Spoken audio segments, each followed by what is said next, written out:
There was this little section, I think, near the end of the game where McTominay tried to burst through. I think he got brought down by, obviously, David Luiz, who just... He must be the worst drummer in the world, David Luiz, because his timing is appalling. It's embarrassing. He's never been a defender. Give him the ball, let him spray it left foot or right foot, ping it 30 yards. Timing of a tackle. Timing of his tackle is worse than Paul Scholes. Remember how great Scholes he was? Think about the timing of his tackles. He was about an hour late, wasn't he? So here comes Scholesy. Scholesy, leave it now. Oh, crash. Yellow card for Scholesy. One of the best midfielders that Man United have ever had. In fact, England have ever had. Wasn't a great tackler, was he? Let's be honest. In fact, there's a question for you. Would Scholesy get in the team now? Seriously. It's a good one for you, Man United fans.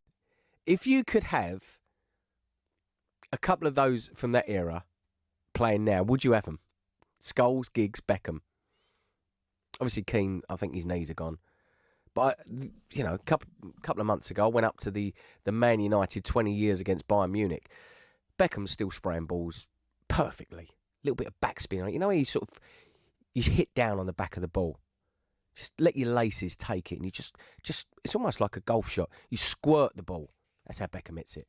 Just enough backspin on it into the path of somebody.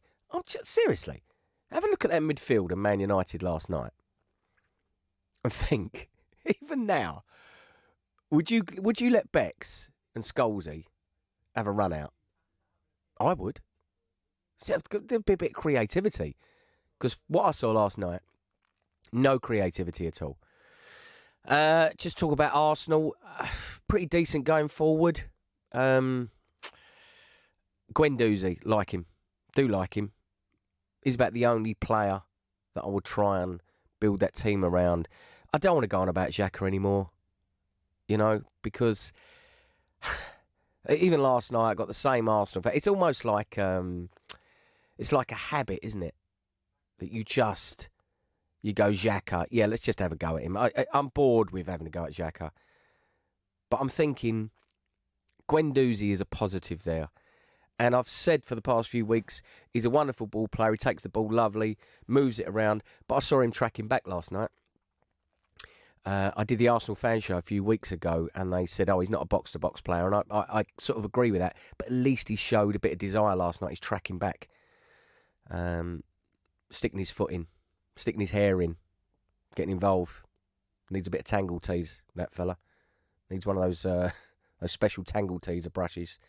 But just seriously, Man United fans, just answer me that. Even now, this day and age, would you give the likes of Scholes and a Beckham a run out in today's team? Now, even now. They're 64 years of age. Would you put them in that team at the moment? Because I would. The only person I saw making a decent effort last night was McTominay. A couple of nice balls from Pogba.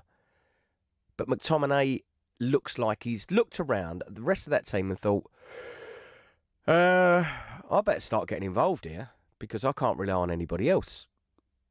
And I think that's what's happening. And I was just looking at Pogba last night. If I was Pogba, right, and there was enough stick going into that team at the moment. Listen, by the way, if they'd lost last night, we might have been looking at different back pages in the newspapers today. Because that is a proper free fall. He might not have even made the end of October, Wally Gunnar Solskjaer. Because this would have been a free fall. But, like I say, if Pogba wanted to keep a low profile, why put a pink stripe through your hair? Have a look at me. Have a look at me. I'm playing in an average-oid team. I'm playing average. I don't really want to be here. What should I do today? I know what I do. I stick a giant pink stripe through my hair. What's that all about? You should be concentrating on football, not concentrating on Instagram and stuff like that, and putting pink stripes through your hair. Just going back and having a look at some of the rascal hairdos we've had over the years. I'm going to let Beckham get away with all of his. Seriously. Beckham, he can do whatever he likes. Right? I don't care what Beckham does. I let him get away with it.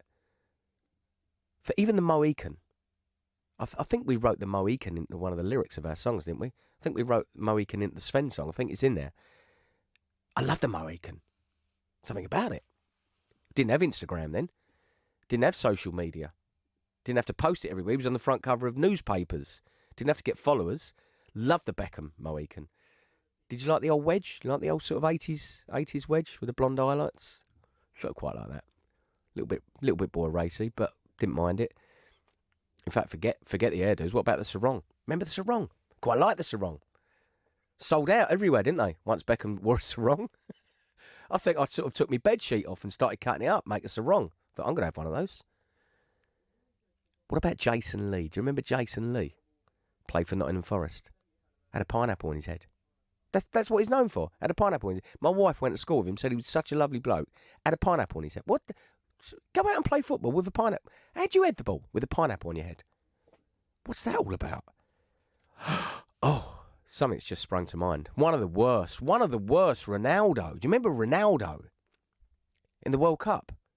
Remember they had that little shaved crescent at the front of his spam? Do you remember that? It spammed the rest of his head, and then had a little sort of like an orange, you know, like the what used to bite the orange at half time. It's like a quarter of an orange on the top of his head. It's like, what you got there, Ronnie? I've decided to put this crescent on. What for, son? That's embarrassing, isn't it? No. I'm the best footballer in the world. Yeah, I know. Well, why don't you play football instead of putting stupid things on your head?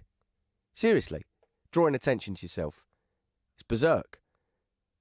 Just trying to think of some of the. What about the Romanian team in '98? All bleached their hair. All of them. The whole lot. I think even the backroom staff bleached their hair. Even people that had no hair bleached their head. That's how funny it was. I mean, can you imagine that? What's happened there, son? I forgot I didn't have any hair. I've burnt my head. It's ridiculous. I just don't see the point of Pogba drawing attention to himself when he's playing in an average-eyed team. He's playing average.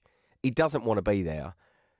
And then he comes out on the pitch, one of the biggest games against Arsenal, and has a silly hairdo again. It plays out. What? Just tell me, Man United fans, I really want to know, or any fans, would you stick one of the old midfielders in that team now if they were sitting in the dressing room and you looked around and you said, let's say Giggs or Scholes or Beckham. I'm not going to say Roy Keane because his days are over. But would you put Beckham, Scholes or Giggs in that team now for one game and see what happens? Because if I was in that dressing room and I looked around at that midfield and go, you sit it out today, son. Scholes is going to have a game. What do you mean Scholes? Scholes is 57 years of age. Doesn't matter. He's better than you. Honestly, that's how bad it's got.